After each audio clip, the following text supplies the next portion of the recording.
दोस्तों, आपके अपने चैनल घरोंदा में बहुत बहुत स्वागत है। मैं आपकी दोस्त होस्ट रुचि। तो फ्रेंड्स, आज हम जिस हस्ती से मिलने जा रहे हैं वो देहरादून में उसे नहीं सभी जानते हैं।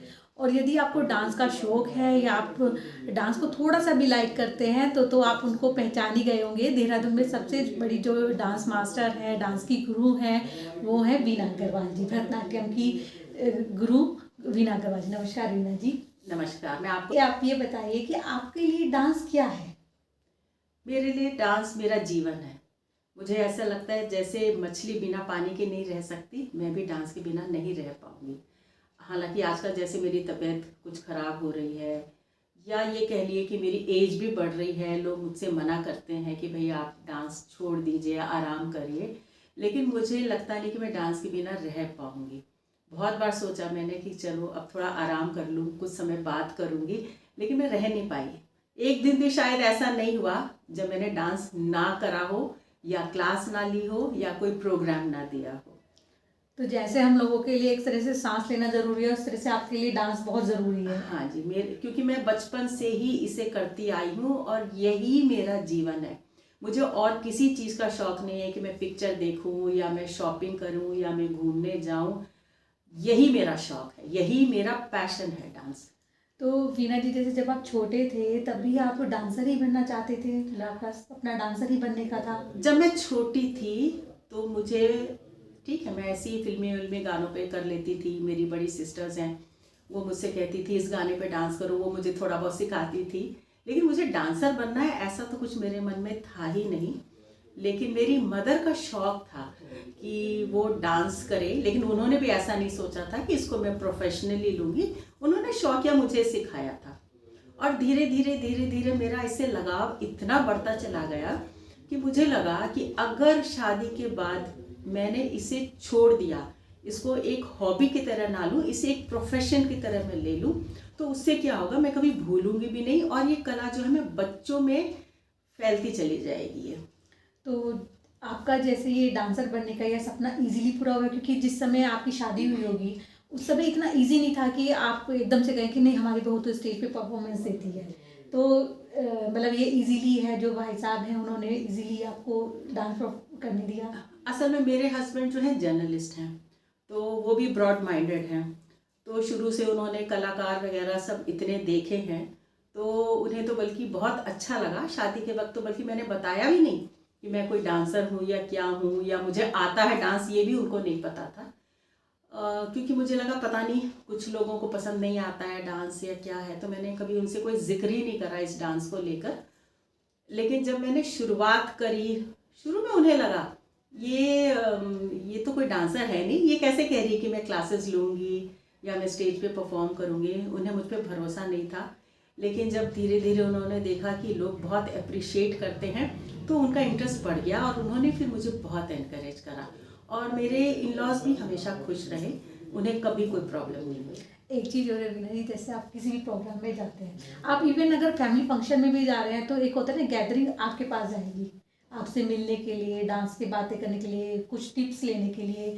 तो कभी उनको ये महसूस दिया कि सारी की सारी क्रेडिट है या अट्रैक्शन है वो आप ले लेती हैं और उनको बहुत बाद में पूछा जाता है, या आपका सम्मान हो रहा है स्टेज पे तो हर कोई वीना जी करता है और उन्हें अपना इंट्रोडक्शन वीना जी के हस्बैंड के तौर पर देना पड़ता है? इंट्रोडक्शन मतलब उनको, हस्बैंड को? हाँ जी। हाँ। आप किसी फंक्शन में जाएंगे तो हाँ। वो कोई पूछेगा ना कौन है, आप तो कहेंगे वो वीना जी के हस्बैंड हुए हैं। हाँ, एक तो ये बात आपने कही कि गैदरिंग आपके पास आ जाती है। वैसे मैं बताऊं कि गैदरिंग मेरे पास आना तभी शुरू हुई है जब से मैंने डांस परफॉर्मेंस देना शुरू किया। लोगों को इसकी खूबसूरती समझ में आई कि डांस की खूबसूरती क्या होती है, इसीलिए वो मेरे पास आते हैं। उन्हें लगता है कि हम भी ज्वाइन करें। भले ही वो हाउसवाइफ्स हैं, मन तो सभी का करता है, नहीं कर पाए ज्वाइन, कोई बात नहीं, लेकिन अगली बार मिलती है फिर कहती है मैम हमें ज्वाइन करना है। और दूसरी बात आपने कहा कि सारी क्रेडिबिलिटी मैं ले जाती हूँ या हस्बैंड को ऐसा तो नहीं लगता कि मेरी पहचान अपनी वाइफ से है। तो मैं ये कहूँगी कि मेरे हस्बैंड का दिल बहुत बड़ा है और उन्हें बड़ी खुशी होती है क्योंकि वो मुझे अपना समझते हैं, अपना ही एक हिस्सा समझते हैं। तो इसलिए उन्हें कोई तकलीफ नहीं होती। उन्हें लगता है कि अगर इसकी तारीफ हो रही है तो वो मेरी तारीफ हो रही है। जैसे आप डांस करती हैं, डांस सिखाती भी हैं, हाँ जी, मैं डांस सिखाती हूँ। मेरा इंस्टीट्यूट है कनक कला केंद्र के नाम से, और यहाँ 3-3.5 साल की उम्र के से बच्चे शुरू हो जाते हैं। और आपको सुन के हैरानी होगी कि यहाँ पर एक लेडी थी 62 इयर्स की, और उन्होंने पूरा 7 इयर्स का यहाँ पे कोर्स करा। लोगों को हम लगता है, इवन 35 और 40 इयर्स की लेडी बोलती है मैम हमारी उम्र हो गई, अब हम डांस थोड़ी कर पाएंगे। लेकिन अब आप सोचिए ज़रा, ये एक इंस्पिरेशन उनसे आप लीजिए कि जो 60 साल से ऊपर की लेडी है, उन्होंने पूरा, और वो भी भरतनाट्यम। ये नहीं कि फिल्मी गाने जो बहुत आसान से होते हैं आप जैसे मर्जी कर लें, ये पूरे नियम और कायदे के साथ होता है। वो उन्होंने 7 साल यहाँ पर किया। तो वीना जी, एक चीज और, छोटे बच्चों को डांस सिखाना आसान है या बड़ी लेडीज को? छोटे, जो बहुत छोटे बच्चे होते हैं, जैसे हम ये लगा लें कि अगर वो 5 साल से नीचे के बच्चे हैं, उन्हें सिखाना बहुत मुश्किल होता है।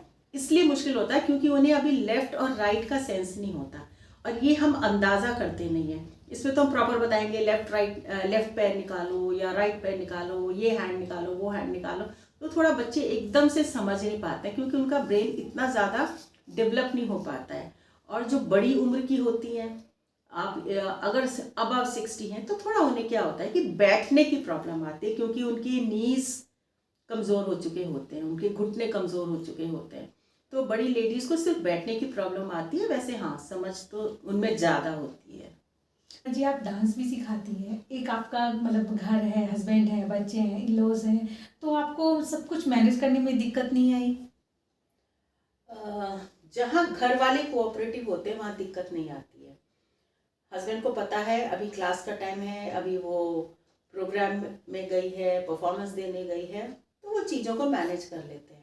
जहाँ पर हस्बैंड नहीं करेंगे कोऑपरेट या बच्चे नहीं करेंगे, वहाँ प्रॉब्लम आती है। तो जैसे आप बहुत सारे प्रोग्राम में जज बनते हैं, तो जब आप एज ए जज बनते हैं तो कभी ऐसा महसूस किया कि मतलब एक होता है ना कि ये होता है कि नहीं, इन्होंने जजमेंट सही नहीं दिया, तो उस समय अफसोस होता है क्योंकि हम जो जज बनते हैं तो हम उस समय अपना पूरा क्रेडिट मतलब अपने पूरे ध्यान से देते हैं।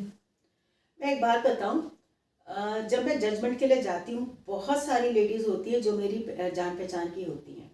वो कोशिश भी करती हैं कि मेरे से आके बातचीत करें, कि शायद अपना चेहरा दिखाना भी चाहती हैं कि शायद हमें मैम प्राइज़ दे दे, हमारी जान पहचान है इनसे।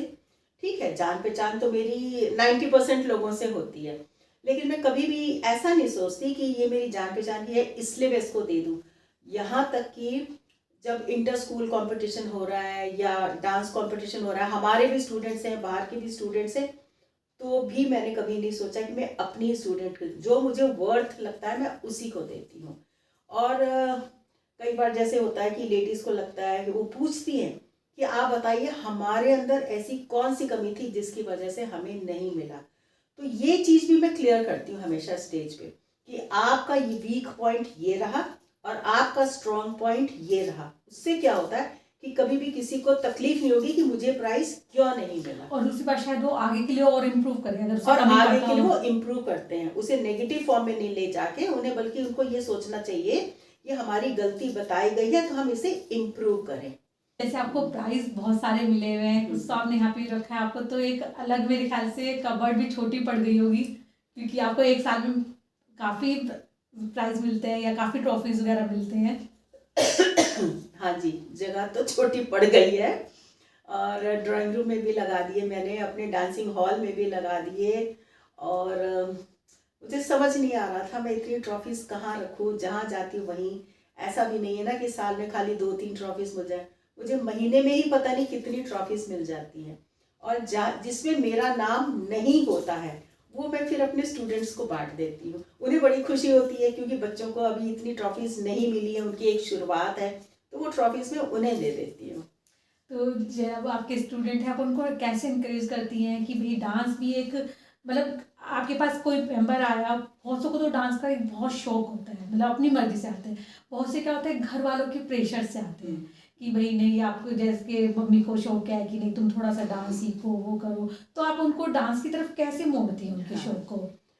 मोटिवेशन तो एक गुरु का टैलेंट होता है कि उसको हम बच्चे को समझाएं और इतना इंटरेस्टिंग बनाएं, क्योंकि बच्चे क्या सोच कर आते हैं कि हम तो बॉलीवुड गाने पे डांस सीखने जा रहे हैं, उन्हें नहीं पता होता क्लासिकल डांस क्या होता है। ये हमारी ड्यूटी है कि हम उन्हें बताएं कि क्लासिकल डांस क्या होता है, और वो भी ऐसे नहीं कि सिंपल बस ता थे ही आप सिखाएं, उसको इंटरेस्टिंग बना के, उस डांस की मीनिंग समझा के। जैसे कि हमारे बहुत सारे जो हमारे डांस होते हैं वो हमारे या तो राधा कृष्ण पे या शिव पार्वती पे, जितने भी हमारे गॉड्स और गॉडेस हैं, माइथोलॉजिकल स्टोरीज हैं, उन पे आधारित होते हैं। वो स्टोरीज को जब आप बताते हैं तो उन्हें बड़ा इंटरेस्टिंग लगता है और वो बड़े शौक से उसको करते हैं, और फिर वो भूलते नहीं है क्योंकि उन्होंने स्टोरी फॉर्म में उस चीज़ को सीखा है, तो वो भूलते नहीं है, बल्कि अपने पेरेंट्स को भी जाके सिखाते हैं वो। तो भरतनाट्यम से और मतलब गुरु आपके लोगों के समझाने से एक सबसे बड़ा फायदा ये हो रहा है क्योंकि आजकल के बच्चों को रामायण और महाभारत में भी शायद अंतर नहीं पता है। हाँ जी। जो 10-10-15 साल के बच्चे हैं उन्हें ये नहीं पता है कि राम भगवान रामायण में थे या महाभारत में थे, कई बार इसमें भी कंफ्यूज हो जाते हैं। हाँ जी, अब उन्हें रामायण की स्टोरी क्या, महाभारत की क्या, समुद्र मंथन क्या, आप उनसे पूछिए कि शिव कैसे दिखते हैं तो पूरा आपको डिस्क्राइब करके बता देंगे कि शिव की जटाएं हैं, शिव जी ने शेर की खाल पहनी हुई है, उनके गले में सांप है, लक्ष्मी है तो लक्ष्मी का रूप क्या है, सरस्वती है तो वो कैसी हैं, किसका वाहन क्या है, और गणेश जी की स्टोरीज के बारे में आप उनसे पूछिए कि उन्होंने माता पिता को ही महान कैसे बताया उन्होंने, तो ये हर चीज़ उनकी जानकारी में आ जाती है। तो ये तो वैसे हमारी जो सनातन संस्कृति है उसको भी डांस आगे बढ़ाता है। हाँ जी, और हमारी जो भारतीय संस्कृति है वो इतनी स्ट्रांग है, नृत्य भी उसका एक माध्यम है जिसके जरिए बच्चों तक हमारी संस्कृति पहुंच रही है, और वो भी बहुत इंटरेस्टिंग वे में, जो बच्चों को मज़ा भी आए और उन्हें भारतीय संस्कृति से भी हम अवगत करा रहे हैं। तो जैसे कि आजकल मोबाइल का युग है, बच्चे क्या होता है कि अब तो खेलना भी उन्होंने छोड़ दिया, पढ़ाई भी मोबाइल से होती है, तो मोबाइल पे जब कोविड रहा तो आपने ऑनलाइन क्लासेस भी लिए? हाँ, मैंने ऑनलाइन क्लासेस ली हैं, लेकिन मुझे उसका इतना मज़ा नहीं आया, ना तो सिखाने का मज़ा आया और ना ही बच्चों को सीखने में मज़ा आया, क्योंकि कई बार नेटवर्क गायब हो जाता है। फिर आप बच्चों को दिखा तो रहे हो, करके तो आपने दिखा दिया, लेकिन जब वो बच्चे हैं ना, वो उसी से वह थोड़ा बहुत करते हैं, बहुत अच्छे से उसमें वो प्रैक्टिस नहीं हो पाती है। आप उनकी मिस्टेक्स जो हैं, जो सामने करके समझा सकते हो ना, वो ऑनलाइन नहीं समझा सकते। तो बच्चे जैसे मोबाइल में आजकल लगे रहते हैं, वो डांस सीखने में मतलब उनको मोबाइल छोड़ना पड़ता है एक तरह से, तो वो उस तरह की एक जो भरतनाट्यम पूजा है 7 साल की, उसके बाद भी एक आपकी ये पूजा है जिसे आप निरंतर करते रहते हैं, तो उस तरह से लगन है आजकल के बच्चों में भी? जी हाँ, लगन है, इसलिए लगन है क्योंकि इनके पेरेंट्स में लगन है। जिस माँ में ये लगन होगी ना, या पिता कह लीजिए, पिता लोग तो भाई अपने में बिजी रहते हैं, लेकिन ये माँ की ड्यूटी बनती है कि माँ जो है सही दिशा दिखाए बच्चों को। और माँ जब इंटरेस्ट लेती है ना कि बेटा आप दिखाओ, आपने आज क्या आज आपने क्या सीखा, तो बच्चे करके दिखाते हैं। और कुछ माँ है, उन्हें मतलब नहीं होता क्या सीखा क्या नहीं सीखा, वो अपनी किट्टी पार्टी में बिजी है, तो वो बच्चे आगे नहीं बढ़ पाते। तो उसमें फिर बच्चों को ही इंटरेस्ट बहुत ज़्यादा होना चाहिए, जिसमें अगर माँ इंटरेस्ट नहीं लेती है। हाँ, और बच्चों में इंटरेस्ट तभी होता है जब उनमें समझ होती है। बहुत छोटे बच्चों को तो पेरेंट्स को ही मोटिवेट करना होता है। जो बच्चे बड़े हो गए हैं, 9th में 10th में आ जाते हैं, और वो जब दूसरों को देखते हैं, उन्होंने बचपन में नहीं सीखा, लेकिन मैंने देखा 10th में आ गए, 11th में आ गए, कॉलेज में आ गए या जॉब करने लग गए, और अचानक से उन्हें लगता है नहीं मुझे तो डांस करना है। या अभी मैं हमारे यहाँ एक बॉय है, 20 साल का है, वो बचपन में उसने कभी नहीं सोचा कि मैं सीखूं, और अचानक, और वो जर्नलिज्म का कोर्स कर रहा है, लेकिन वो कह रहा है कि नहीं मुझे तो भरतनाट्यम ही सीखना है, क्योंकि उसने यूट्यूब में जब देखा डांसर्स को, क्योंकि उसे कभी मौका नहीं मिला होगा स्टेज परफॉर्मेंस देखने का, ना इतना कभी घर वालों को इंटरेस्ट हुआ होगा कि हम उसको बच्चे को ले चले दिखाने के लिए, और किसी ने सोचा भी नहीं होगा कि लड़का डांस करेगा, वो भी भरतनाट्यम, क्योंकि अधिकतर लड़के वेस्टर्न डांस ही करते हैं। यूट्यूब में उसने जब देखा कुछ डांसर्स को, तो इतना ज़्यादा वो मोटिवेट हुआ और इंस्पिरेशन उसे मिल रही है, और अंदर से एक पैशन उसके अंदर आया कि मैं क्यों नहीं कर सकता। उसके दिमाग में ये चीज़ बिल्कुल नहीं है कि मैं लड़का हूँ तो मुझे, ये तो सिर्फ लड़कियाँ ही करती हैं। और पता नहीं ऐसा दिमाग में लोगों की क्यों है कि क्लासिकल डांस जो है केवल लड़कियाँ ही कर सकती हैं और लड़के नहीं कर सकते। दोनों ह्यूमन बींग्स हैं, उस डांस में ऐसी कोई चीज़ नहीं है जो लड़का ना कर सके, और लड़का भी बहुत सुंदर लगता है जब वो अच्छे ढंग से करता है, एनर्जी के साथ करता है। शिव जी जो थे वो मेल थे, और शिव जी ने ही ये डांस किया है, तो वो लड़का मेरे यहाँ बहुत ही शौक से वो सीख रहा है। एक चीज़ और है वीना जी कि आजकल क्या हो रहा है कि भरतनाट्यम एक तो साउथ का डांस माना जाता है कि ये साउथ का डांस है। और जब हम अपने बच्चों को सिखाने जाते हैं, मतलब बहुत रेयर होते हैं, 1 या 2% होते हैं पेरेंट्स जो अपने बच्चों को भरतनाट्यम, तो उन्हें लगता है कि भरतनाट्यम में 7 साल लगेंगे, इससे बढ़िया बेटा तुम पढ़ाई पे ध्यान दो, हम कुछ मतलब खिलाना सिखाते बच्चों को, कोई गेम में डाल देंगे, कुछ भी कर देंगे। तो उसके लिए आपका क्या मैसेज है कि उन्हें लगता है मतलब भरतनाट्यम में एक तरह से कैरियर नहीं है हमारा, या हमने बच्चों को मतलब 7 साल में उसका इंटरेस्ट खत्म हो गया तो फिर क्या होगा? तो उसके लिए आप पेरेंट्स को क्या संदेश देना चाहेंगे? जहाँ तक इंटरेस्ट का सवाल है, मुझे लगता है बच्चे का इंटरेस्ट रहता तो है, लेकिन होता क्या है कि जैसे जैसे वो बड़ी क्लास में आता है उसकी ट्यूशन्स बहुत हो जाते हैं और उसे वो टाइम नहीं मिलता। हालांकि वीक में 2 दिन आना या 1 दिन आने में मुझे लगता नहीं कि कोई प्रॉब्लम होती है।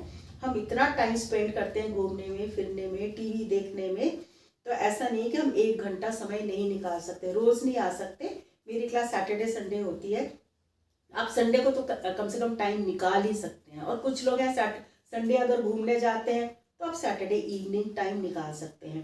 लेकिन होता यह है कि आप कितनी इम्पोर्टेंस इस चीज़ को देते हो कि हाँ हमें ये चीज़ पूरी करनी है। बहुत सारे लोग हैं वो कहते कि हाँ सर्टिफिकेट चाहिए, इसीलिए बस अपना जैसे भी थोड़ा बहुत सीखा और सोचते हैं कि एग्ज़ाम दिया हो गया। और कुछ लोग हैं जो बिल्कुल ईमानदारी से सीखते हैं। आपका नेक्स्ट क्वेश्चन क्या था? नेक्स्ट जैसे पेरेंट्स को आप क्या संदेश देना चाहेंगे, क्योंकि उन्हें लगता है कि उनका कैरियर नहीं है भरतनाट्यम में, इसलिए वो उसको इम्पोर्टेंस इतनी नहीं देते हैं कि भाई मतलब उनको लगता है कि चलो बच्चे हैं, अपना थोड़ी सी झिझक खुल जाएगी डांस की, 1 2 मतलब हम छोटे बच्चों को थोड़ा कहीं करा लेंगे, इतना सीख जाए बस। पहली बात तो ये है कि ऐसा नहीं है कि डांस में करियर नहीं है। अगर आप स्कूल्स में चले जाएं, इतने बड़े बड़े स्कूल्स हैं यहाँ पर, उनकी सैलरी बहुत ज़्यादा अच्छी है। और डांस टीचर्स पहली बात तो ये है कि मिलते ही नहीं है। जो मिलते हैं स्कूल्स में आप देखोगे वो एक एक्टिविटी टीचर हैं खाली, उन्होंने थोड़ा बहुत डांस सीखा है या ऑलराउंडर है, थोड़ा थोड़ा डांस हर तरह का, हर स्टेट का फोक डांस वगैरह आता है, लेकिन केवल एक ही क्षेत्र में, केवल क्लासिक डांस में मंझी प्रोफेशनल डांसर्स हमें मिलती ही नहीं है। और अगर मिल जाए तो उन्हें बहुत अच्छी सैलरी मिलेगी। मेरे पास खुद एक बार लोगों के ऑफर आए हैं स्कूल से कि मैम आप स्कूल में आ जाओ। वो तो ठीक है कि मेरे पास इतना टाइम नहीं होता, मेरी अपनी एकेडमी है, लेकिन ये मत सोचिए कि करियर नहीं है। और अगर आप हेमा मालिनी को ले लें, चलिए वो तो फिल्म में चली गई इसलिए हम कहते हैं कि चलो उन्हें रोल मिल रहा है, लेकिन बहुत सारी डांसर्स हैं। आप अपना इंस्टीट्यूट खुद का खोल सकते हो। सबसे बड़ी बात है आपको कोई इन्वेस्टमेंट नहीं करना है। आप कोई भी अपना बिजनेस अगर करना चाहते हो, हर किसी को जॉब मिलती नहीं है, और मिलती है तो जरूरी नहीं कि अच्छी सैलरी मिले। ये सबसे अच्छी बात है, अपॉर्चुनिटी आपको मिल रही है कि आप घर बैठे डांस किसी को, और ये कला आप दूसरों को दे रहे हो। आपका इन्वेस्टमेंट क्या है? कुछ नहीं है, सिर्फ आपकी अपनी कला है। ये क्या कम बात है? तो ठीक है, आप अपने बच्चों को पढ़ाई में सब में करिए पारंगत, लेकिन ये भी एक एक्टिविटी है। ऐसा नहीं कि काम नहीं आएगी। ऐसा कभी है वो कहीं भी बैठ जाए बिना इन्वेस्टमेंट के, ऐसा नहीं। चलो मैं कहती हूँ कि क्लासिकल डांसर्स नहीं भी आएंगे, और अगर आप एक क्लासिकल डांसर हैं तो आप हर गाने पे डांस भी कर सकते हो। तो कुछ नहीं तो कभी ना कभी लेडीज़ को ही हो जाता है कि चलो हमें शादी पे करना है या किसी पार्टी में करना है, वही सीखने आ जाती हैं। खाली तो आप कभी नहीं बैठोगे। पेरेंट्स को मैं यही कहूँगी कि कोई भी चीज़ अगर हम पाना चाहते हैं ना, तो उसके लिए हमें डेडिकेशन और डिवोशन होना ज़रूरी है। और धीरज रखिए। और बच्चों के लिए मैं कहना चाहूँगी कि अगर कोई मुझसे पूछे कि डांस से आपको फ़ायदा क्या है, चलिए आप उसको एज अ प्रोफेशन नहीं लेते, लेकिन आपको क्या फ़ायदा, क्या मिलता है हमें डांस सीख कर? एक तो ये है कि आपके अंदर बड़ी पॉजिटिव एनर्जी आती है, आपको एक खुशी मिलती है, आप हमेशा खुश रहते हो। घर में ऐसा नहीं है कि हमारे क्लेश नहीं होता या झगड़ा नहीं होता या कोई घर में कोई दुख नहीं होगा या कभी किसी से अनबन नहीं होगी, सब कुछ होता है, लेकिन आप बहुत जल्दी भूल जाते हो। जैसे ही आप डांस कुछ करना शुरू करिए, आप खुद आजमा के देखिए, आप सब कुछ भूल जाओगे, पूरी दुनिया आप भूल जाओगे। दूसरी बात है, हेल्थ के लिए भी बहुत अच्छी है आपकी एक्सरसाइज, आप काफ़ी लंबी उम्र तक स्वस्थ रहोगे। और इससे भी बड़ी बात मैं बताऊं, एक तो आपके अंदर ग्रेस आता है, आपकी बॉडी ग्रेसफुल होती है, आपकी वॉक ग्रेसफुल होती है, आपके अंदर एक डिसिप्लिन आता है। मीना जी, जैसे आपकी आंखें बहुत सुंदर है बहुत ही सुंदर है और मेरे ख्याल से पूरा डांस यदि आपकी आंखें देखते हुए हम निकाल दे तो मतलब आंखों पे अटक जाते हैं हम लोग। तो इनका क्या राज है? वैसे मैं बताऊं, हमारी आंखें इतनी सुंदर नहीं होती जितना हमारा देखने का ढंग होता है सुंदर। क्योंकि जो एक डांसर होती है ना, उसकी आंखें बोलती हैं, बात ये है। हाँ जी। तो कुछ हमारा तैयार होने का ढंग ये कह लीजिए डांसर्स का, और कुछ उनका देखने का ढंग, उससे हमारी सुंदरता आती है। कोई कुछ लोग कहते हैं कि मैम आप बहुत सुंदर हो, लेकिन मैं आपको सच बताऊं तो मुझे नहीं लगता मैं सुंदर हूँ। जो सच्चाई में कह रही हूँ ये है कि हमारा जो बॉडी लैंग्वेज होती है ना एक आर्टिस्ट की, वो सुंदर होती है, जिसकी वजह से लगता है कि मैं खूबसूरत हूँ। तो आपको तो मेंटेन मतलब इसी डांस प्रैक्टिस में और डांस सिखाने में आपको कुछ अलग से नहीं करना पड़ता होगा। हाँ, ये मेरी बॉडी लैंग्वेज ही बन गई है अब।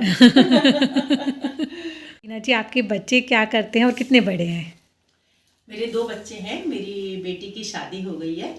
और अच्छा, ये तो हम ही बहुत सरप्राइज हो गए कि आपकी बेटी की शादी हो गई है। हाँ क्योंकि जी। आप बिल्कुल भी नहीं लगते कि आप इतने बड़े होंगे कि आपकी बेटी की शादी हो जाए। वो रायपुर में है, हाँ जी। छत्तीसगढ़ में। और उसका भी अपना डांस इंस्टीट्यूट है, वो भी भरतनाट्यम सिखाती है। अभी उसने इसी साल शुरू करा है सिखाना। अब उसका बच्चा जो है 4 साल का हो गया, तो इसलिए उसने शुरू कर दिया है। अब वो थोड़ा फ्री हो गई है। और मेरा बेटा जो है उसने ग्राफिक एरा से बीटेक कर रखा है, मैकेनिकल इंजीनियरिंग, लेकिन उसने अपना अपना बिजनेस सेटअप कर रखा है मुरादाबाद में फर्नीचर का। और उसको अच्छा लगता है हमें डांस करते हुए देखकर, मतलब। लेकिन वो चाहता है कि क्लासिकल डांस ही प्रमोट हो, उसे बॉलीवुड वगैरह जैसे कोई डांस करता है ये उसे पसंद नहीं है। तो वीना जी, सबसे पहले तो हम इस बात पे सरप्राइज हो गए कि आप नानी भी बन चुकी है। हाँ जी, मैं नानी भी हूँ। और बहुत जल्दी 5-10 साल में दादी भी बनूंगी।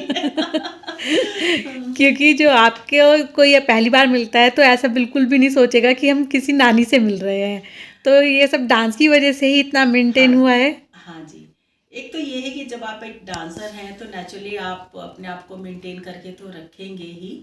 और एक खुशी होती है एक इंसान में ना, वो उसे खुशी मिलती रहती है। जब भी वो हमेशा परफॉर्म करता रहेगा ना, उसे वो खुशी मिलती है। और खुशी हमें हमेशा खूबसूरत बना के रखती है, तरोताज़ा बना के रखती है। तो देखिए, एक बहुत ही अच्छा टिप्स है कि यदि आप खुश रहेंगे तो आपको कहीं पार्लर जाने की ज़रूरत नहीं है, कुछ करने की ज़रूरत नहीं है, आपके वो फेस पर झलकेगी। ये सच्चाई है कि मैं आज तक कभी पार्लर नहीं गई, और आसपास के ब्यूटी पार्लर्स भी बता देंगे कि मैं कभी किसी के पास नहीं गई हूँ। तो आप खुद ही तैयार होते हैं प्रोग्राम के लिए? हाँ जी, मैं खुद ही तैयार होती हूँ, बचपन से यही काम किया है मैंने। तो मुझे मेकअप करना सब कुछ खुद ही आता है। बहुत से ऐसे होते हैं जिनको डांस नहीं आता है और वो बहुत ही हेजिटेट होते हैं और अपने आप को बहुत लो फील करते हैं जब हम किसी फैमिली फंक्शन में जाते हैं। तो उनके लिए क्या कहेंगे कि मतलब कि डांस क्या है और आप खड़े होइए आराम से? हाँ, ये सच्चाई है। मैंने बहुत जगह देखा कि लेडीज बड़ी उससे देखती है मुझे, और उनका मन होता है काश हम इस जगह होते। लेकिन वो कहती मैम अब हम कहाँ कर पाएंगे, हमने तो कभी पैर ही नहीं जमीन पे रखा ढंग से, हमें तो कुछ भी नहीं आता है। लेकिन मैं कहूँ आप एक बार आकर देखिए, शुरू करके देखिए। देखिए हमने ना बचपन से बोलना भी नहीं सीखा है, हम धीरे धीरे बोलना सीखते हैं। इसी तरीके से जैसे हम ABCD सीखते हैं ना, इसी तरीके से डांस सिखाया जाता है। बिल्कुल शुरुआत कि आप कैसे खड़े होगे, आप कैसे बैठोगे, आप पैर किधर को निकालोगे, कहाँ देखोगे, आपके हम आई मूवमेंट्स तक बताते हैं। देखने का ढंग आपका कैसा होना चाहिए, आपकी स्माइल कैसी होनी चाहिए। जब हम ABCD से सिखाते हैं तो कोई भी चीज़ मुश्किल नहीं होती है। तो यानी कि आप किसी भी एज में और यदि आपको डांस नहीं आता तब भी आप इजीली मतलब एक तरह से डांसर बन सकते हैं। जी हाँ, मैं बिल्कुल सिखा सकती हूँ। आपका सिखाने का तरीका सही होना चाहिए एज को देखते हुए।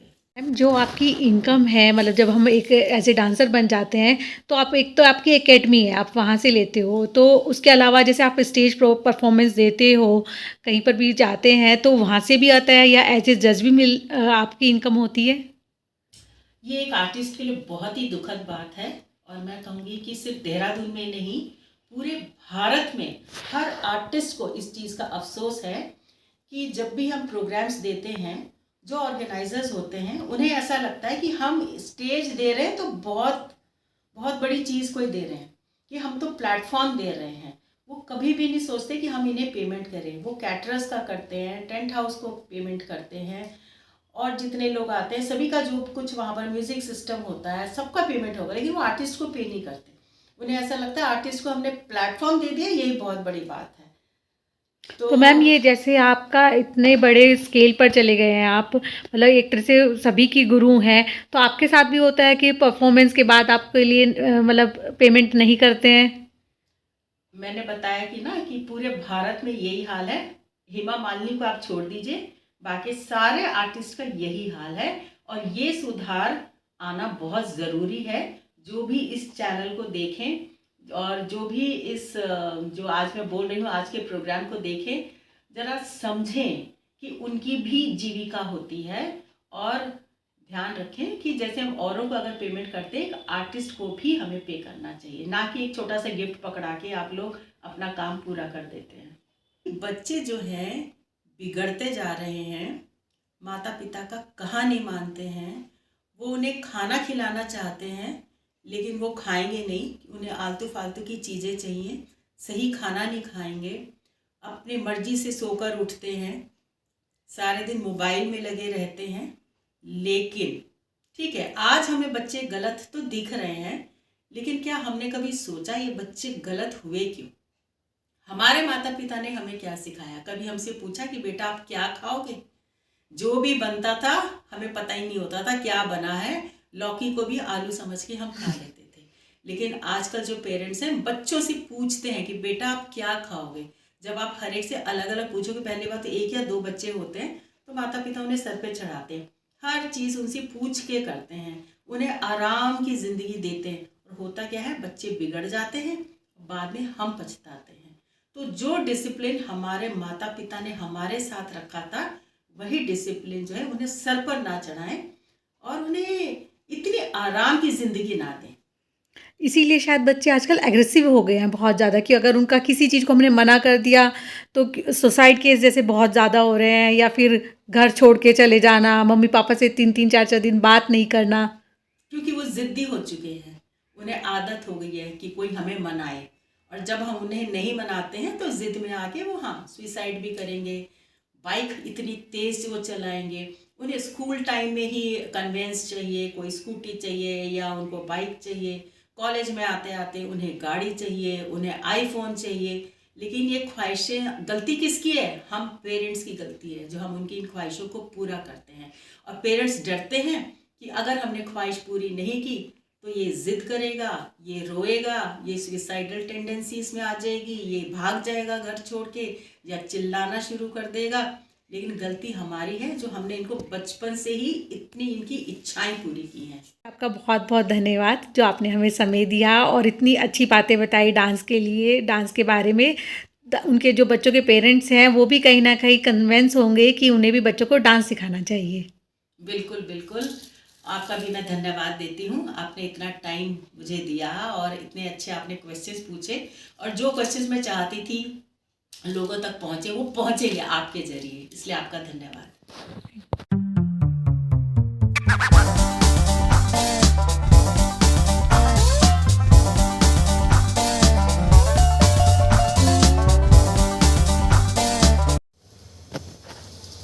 मैं चाय बना रही हूँ ग्रीन टी, और क्योंकि हेल्थ कॉन्शियस होना ज़रूरी है इसलिए मैं हनी डाल रही हूँ, चीनी की जगह हनी की आपको ग्रीन टी पिलाऊंगी आज मैं।